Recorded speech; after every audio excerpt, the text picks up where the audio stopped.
All right, YouTube. Hey, good evening.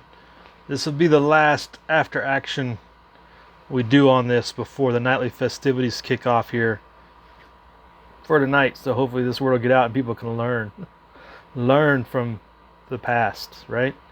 So, last after action item. Lesson learned here. What caused all this to begin with?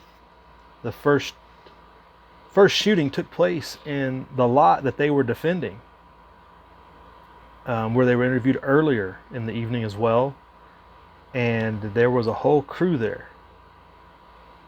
How did he get separated from so many people when they're still in the same lot when this first incident happened, where he was being chased by the guy who was being asked to be shot earlier, which is bizarre.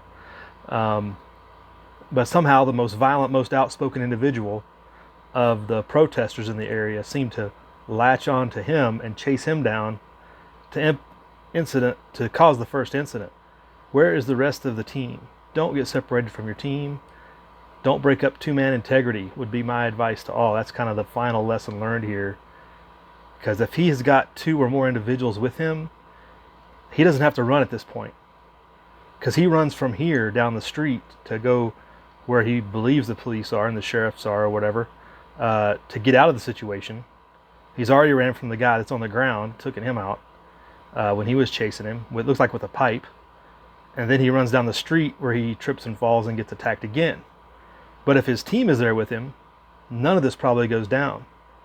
Getting singled out and isolated is what caused a lot of this. And I don't know what precipitated that and how that and why that happened, but you can't let that happen. If you got a team, you should never go anywhere alone to begin with in a situation like this, obviously. But he was with a team and a whole group earlier in the evening, all recorded, lots of interviews, stuff like that. But somehow they got separated. Don't get separated from your team.